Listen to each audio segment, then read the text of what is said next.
अच्छा, आपको क्या पता है जो भारतवर्ष के अंदर जो डिजिटलाइजेशन हुआ था मनी का या पेमेंट ऑप्शन को डिजिटलाइज करने का जो कारनामा शुरू हुआ था वो कहाँ से हुआ था? थोड़ा सा टाइम दूं? चलो मैं बता देती हूँ। वो है कार्ड सिस्टम, है ना।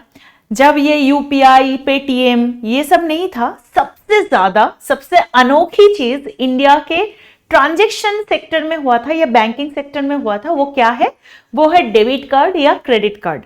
आपको पता है इसके इशूइंग अथॉरिटी होता है, लेकिन आरबीआई की तरफ से एक बहुत ही इंपॉर्टेंट रूल्स एंड रेगुलेशंस आया है यही कार्ड्स को लेकर और इस कार्ड्स को कस्टमर फ्रेंडली करवाने के लिए, और इसके थ्रू और क्या क्या बेनिफिट होगा और रूल्स क्या क्या बना है, ये सारी चीज आज के सेशन में हम बातचीत करेंगे। और यहाँ पे आपको ये भी बता दूं, वीडियो को आखिर तक जरूर देखना। भले ही आपके पास बहुत सारे डेटा आएंगे बहुत सारे चैनल से, लेकिन एग्जाम में पास करना है या क्वालिफाई करना है तो इस वीडियो को आराम से ध्यान से पूरा देखना है, ठीक है। तो देखो, मैं आपको जहां पे बात करना चाह रही हूं, आप मेरे पीछे ही देख सकते हो कि आरबीआई ये सारे जो ट्रांजैक्शन, मतलब जो मॉनेटरी ट्रांजैक्शन होता है उसको कौन इसको कंट्रोल करते हैं? आपको पता है RBI, which is also called the banker of, मतलब the bank of the all banks या द बैंकर्स बैंक, ये भी बताया जाता है। इसका मतलब क्या है कि कोई भी डायरेक्शन हो गया, कोई भी रूल्स हो गया, ये सारे आरबीआई के थ्रू ही दिया जाता है, ठीक है। अब देखो क्या बताया गया है उसको पहले क्लियर करते हैं। एक नया डायरेक्शन आया है आरबीआई की तरफ से जिसमें इन्होंने बताया जो कंपनी कार्ड इश्यू कर रहे हैं, जो कंपनी कार्ड इशू कर रहे हैं, जैसे यहाँ पे पिक्चर में अगर देख सकते हो, मानो कि कोई हमारा भाई है या मेरा कोई भाई बंधु कोई भी होगा जिसके नाम है अतुल, ठीक है। तो अतुल के पास ये सारे कार्ड है, लेकिन कार्ड तो अतुल के पास है, लेकिन कार्ड दिया किसने?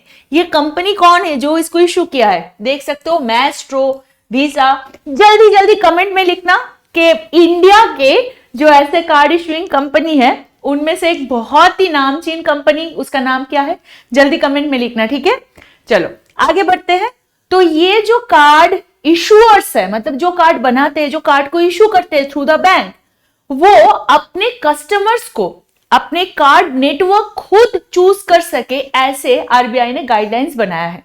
तो इसके क्या मतलब है? इसका मतलब ये है, अब जब भी कोई कस्टमर क्रेडिट कार्ड या डेबिट कार्ड को इशू करवाता है तो उसको मल्टीपल कार्ड नेटवर्क्स में एक सिलेक्ट करने का ऑप्शन मिलना चाहिए। बात समझ में आ गया? अब एक्सिस बैंक जो कार्ड नेटवर्क प्रोवाइड कराता है, एसबीआई कुछ करा होगा, ऐसे बहुत सारे जो कंपनी है, कंपनी इन द सेंस यहाँ पे बैंक समझ लो, तो जो बैंक है या बाकी लोग जो कार्ड इशू करते हैं तो उनके पास भी मल्टीपल कंपनी का ऑप्शन होना चाहिए। ऐसा नहीं कि मैं अगर कार्ड इशू करा रही हूं तो मैं सिर्फ वीजा का ही कराऊंगी, मेरे पास ये ऑप्शन होना चाहिए, भाई तुम आए हो, तुम रुपे, वीजा, मैस्ट्रो, ये सारे इशूअर्स अथॉरिटी है, यहां से आप चूज करो। ये कस्टमर बेनिफिट्स के लिए बनाया गया है, ठीक है।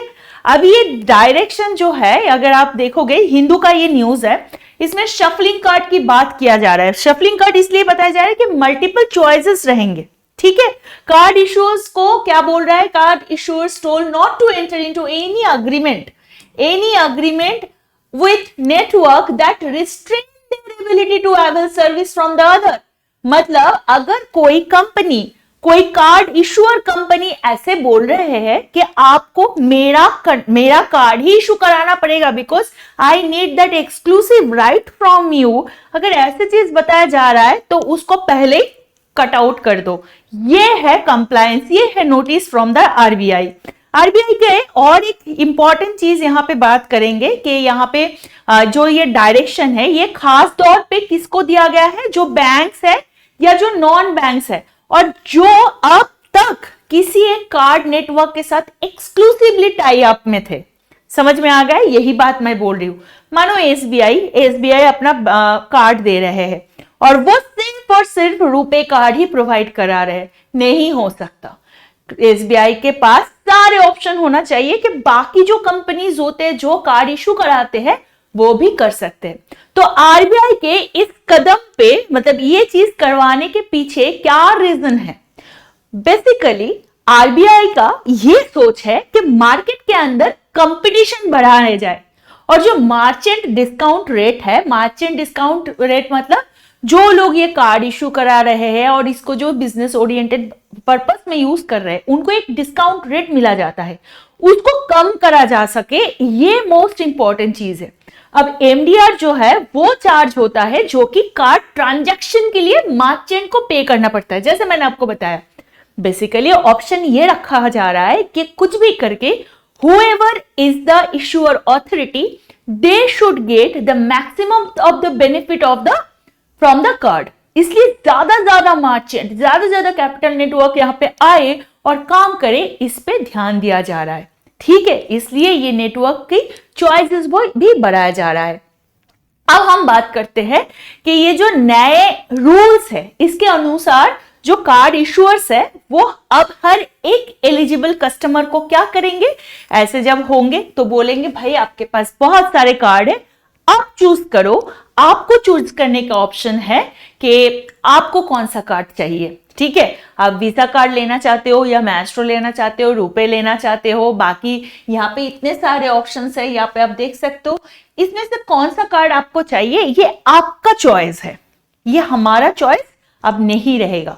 और इसको कंप्लाई करवाने के लिए 6 महीने का टाइम दिया गया है कि 6 महीने के अंदर ये इफेक्टिव हो जाएगी। इसका मतलब ये है, मानो कि आपके पास एक ही कार्ड है जो कि डेबिट कार्ड है या क्रेडिट कार्ड है, वो अगर एक कंपनी इशुअर्स कार्ड निकालो, नीचे देखो क्या लिखा है, वीसा लिखा है, मैस्ट्रो लिखा है, रुपे लिखा है, क्या लिखा है, वहां पे जो लिखा है वो लिखना जो चीज है वो बहुत सारे होंगे। इसका मतलब सिंपल वे में ये समझो, तो आपके पास ये ऑप्शन रहेगा कि आप अपने मन मर्जी का चूज कर सको। ठीक है, समझ में आ गया? अब देखो यहाँ पे एक चीज आपको बताऊंगी कि अगर कोई कार्ड इशुअर्स अपने खुद के ऑथोराइज कार्ड इशू करता है, ठीक है, मतलब यहाँ पे कुछ इंपॉर्टेंट उनके लिए भी रखा गया है कि ये रूल्स अगर हमें क्वेश्चन में आए कि ये रूल्स किस पे लागू नहीं होगा, तो इसमें पहली बात तो ये है, अगर कोई कंपनी है वो अपने खुद का कार्ड यूज कर रहे हैं, ये वाला अगर देखो, ठीक है, जो कोई कंपनी है जो वो अपने खुद का कार्ड इशू कर रहा है, मतलब बस एज एन एग्जाम्पल मान लो यहाँ पे हम एक्सिस बैंक मानते हैं। अब एक्सिस बैंक का जो खुद का कार्ड है वहां पे वो एक्सिस ही लिखा होगा, बट ये केस नहीं है, मैं आपको एग्जाम्पल के दौर पे समझा रही हूं। तो अगर एक्सिस बैंक है तो ये आपको याद रखना है कि ये अगर खुद का कार्ड बना रहा है तो उनके ऊपर ये जो रूल्स है वो लागू नहीं होगा। क्यों नहीं होगा? क्योंकि इनको ये ऑप्शन दिया गया है कि आप अपने बिजनेस को प्रमोट करो। आखिर में ये करने का रीजन ही तो ये है ना कि मार्केट फ्रेंचाइजीज बढ़ जाए, मार्केट में मर्चेंट्स और आए और कंपनीज इसमें इन्वेस्ट करें और ज्यादा सरकार के तरफ से यहाँ पे उनको मतलब लॉसेस से ज्यादा ये लोग अपने फायदे के बारे में सोच रहे हैं, वही चीज हो रहा है। अच्छा, और एक चीज यहाँ पे बताया गया है कि कुछ क्रेडिट कार्ड जिन्होंने 10 लाख से कम इशू किया है कार्ड, उनके लिए भी ये रूल्स लागू नहीं होगा। कैसे आपको लगेगा? चलो मैं आपको ये यहाँ पे एक लिखा है, ये जो दो इट इज 2022 का ये परिसंख्यान है, बट फिर भी मैं आपको समझाने के लिए ये बता रही हूं। ठीक है, देखो मैंने जैसे बताया HDFC बैंक का खुद का कार्ड है जो कि 1.6 करोड़ दिया गया है, तो यहाँ पे इन पे ये लागू होगा। लेकिन SBI का भी देखो 1.4 करोड़ दिया गया है, SBI का खुद का। ठीक है, अब देखो यहाँ पे अगर PNB की बात करें, PNB का अगर कार्ड इशूइंग देख सकते हैं वो है 3.5 लाख, तो इनके ऊपर ये लागू नहीं होगा। ठीक है, तो उनके ऊपर होगा जिनका 10 लाख से ज्यादा कार्ड वो लोगों में बांट चुके हैं। समझ में आ गया चीजें? तो यही था आज का सेशन। ये बहुत इंपॉर्टेंट एक रूल्स जो कि RBI किया है, और इस डिसीजन के कारण क्या है? सिंपल बात है कि कस्टमर्स को ज्यादा से ज्यादा फ्लेक्सिबिलिटी मिलेगी और वो अपने प्रेफरेंस के हिसाब से वो कार्ड नेटवर्क को चूज कर सकते हैं। ठीक है, और इससे उनको बेटर जो ऑफर्स, उनको सर्विस, ये सारे अवेल होने की भी संभावना बढ़ जाएगी।